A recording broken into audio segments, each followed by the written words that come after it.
express in words. Oh my God, I will praise you forevermore.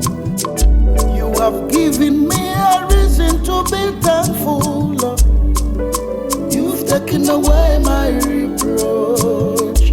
Oh my God, come and join me, sing hallelujah.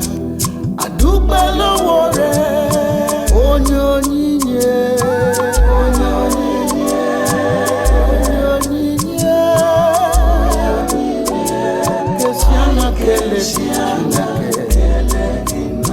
Galo na kilo, Onye Onyinye, Onye Onyinye, Pero nye mboti ya namba, Onye Onyinye, I Kesiana.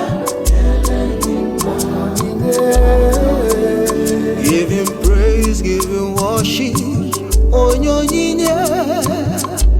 I will praise you every day, Yamara. Aga mesi anga kele ginam, Onye Onyinye. Nandi nyerem na saka ochukwe, ekukumi nyerem na demuma. Aga mesi etu ole kele ginam.